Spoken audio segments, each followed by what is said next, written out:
Hey folks, back again with another update on our, I guess, previously RF Chieftain, now cast when stunned Chieftain. We made quite a bit of progress over the past couple of days. So last build update was Saturday afternoon, and so now it is Tuesday morning. So we got another couple of days in playing here, and we were able to get all of the things that we needed to make the swap over to cast when stunned. So most notably, that being a blood notch that is at least 50%, and an immutable force. Then the other main things, of course, are a Valerium, and then something with some reservation efficiency. This could either be a Shaper Shield or a Prism Guardian. I went with the Prism Guardian route since 30% reservation Shaper Shield that actually had other good mods. It's tough. That's tough to come by. Prism Guardian's particularly nice because once, not that Purity of Fire, this Purity of Fire, you can hit the 23 breakpoint to get additional max fire res here, which is quite nice. But we are currently level 94. We have 2 Watchstones done. We have our nice post-Zana Angry cinematic here too. Oh, we got a Toxic Sewer. Perfect. And the build's feeling pretty good. So, cast when stunned Chieftain, if you folks don't know, the general idea, as I noted, was Valerium, stun threshold is based on ES. We don't have very much ES, so we get stunned a lot. Immutable force, we don't get absolutely blown out when we get stunned. And then blood notch, we get a bunch of life back from our hits. So we get 58% here. We get another 10% here from unfaltering. We get a bit of recoup from the tree. We have petrified blood, and voila. We're effectively immune to non-one-shot hits, which then allows us to also run cast when stunned support with various things that help proc mostly just our Hinokora for clearing all large things. And then we have the Hateful Accuser with the Penance Mark for the Hinokoras for big packs. So I will toss in a quick T14 map here, just so you can sort of see what the gameplay looks like. As you can see, I don't have anything really of much excitement on my bar. So we run around, Righteous Fire kills most of the random trash.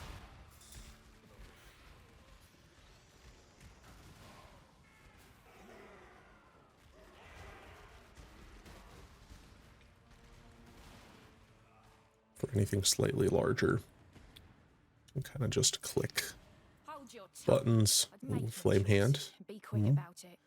These guys are usually 50-50 on whether or not they'll completely obliterate you. Let's see. Still don't want to stand in that. Okay, she got blown up.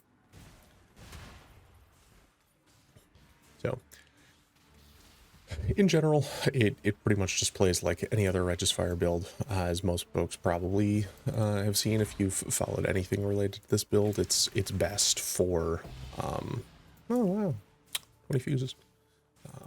It's best for builds or strats like Ultimatum, Ritual, things like that, where you can kind of just like stand and tank a bunch of stuff. That is generally what I'll be doing, though right now I'm on a Maven tree just for my progression, for getting my other 2 Watchstones. it is worth noting for a build like this one that certain boss kills are pretty painful. I think my Shaper took an unreasonable amount of time, just because obviously if all of your stuff is being procced off of cast when stunned, you have to actually get hit and therefore stunned to make things work. And so some of the bosses that don't hit very much become a little problematic in that sense. But we can see here, when we do get the good procs, things explode very quickly and comfortably, and it's quite enjoyable. Oh wow, Queen of the Forest, amazing. Also got roughly 1 billion maps, amazing. So that was a quick map, pretty characteristic of how the build feels going through most things. At the end of this, I'll put a couple of random progression kills that I made, some starting on RF and then some moving to cast when stunned, just so you can sort of see some of the general play style. But in general, gear, same scepter, just a bit of all of the things that are decent, plus gems, some multi, some fire damage, helmet, just a 6-link here, so Elder base, and then you use either one of either the Hysteria essences for 30% more damage while on low life, or Horror essences for 30% more LE damage. Both of these work. You just click them on an Elder helmet until you get the essence mod plus either concentrated effect or burning damage, and then hopefully other good mods. Preferably you get some life, and then you still have an open prefix for +1 gems. So got Righteous Fire, Elite Focus, Ink AoE, and burning damage. Cloak of Flame, I'm still on a 6-link because the game hates me. I was farming originally, this ultimatum and ritual tree was ritual and bestiary. I probably farmed, I don't even know how many, 100 some odd red beasts looking for a Morrigan to 6-link this. I didn't, but that's fine, because in the grand scheme of things, once you switch to cast when stunned, the 6th link here is not as necessary, since this is really just a big utility setup. So we have cast when stunned spell cascade, and then we're cascading Frostbomb, Flame Surge, and Firestorm of Pelting. And then we have a 4-link here, Detonate Dead of Scavenging, another cast when stunned for a bit more damage. We have some utility here, so Shield Charge, faster attacks. Then we have our Malevolence on Eternal Blessing. We just have another cast when stunned punishment here. And then we have our Prism Guardian with Petrified Blood, Purity of Fire, and then this is just another Purity of Fire I'm leveling. I want to get a 21 Purity of Fire, and those are unnecessarily expensive right now, so I'm just leveling a bunch of them. So that's really all that is. I recently switched to a Stygian Vise, mostly because I really wanted more Chaos Res. My Chaos Res was pretty mediocre. So I can get a bit more. I still want to recraft these gloves. I've been trying to make these better. They're okay. But I was previously using an Immortal Flesh, and that was obviously going well. It was probably another 400 or 500 total regen. But Stygian Vise is ultimately what we would want to go for late game.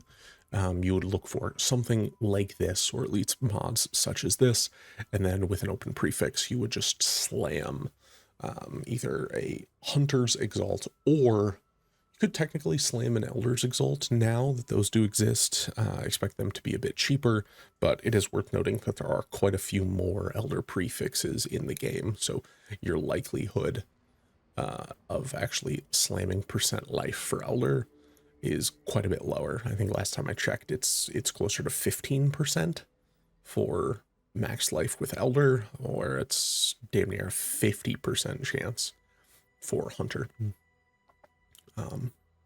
but got that. Just got some life.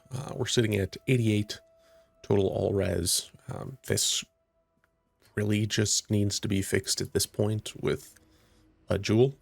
I just need a max res jewel somewhere. Currently have one open socket that I've just got some, max life into area damage on.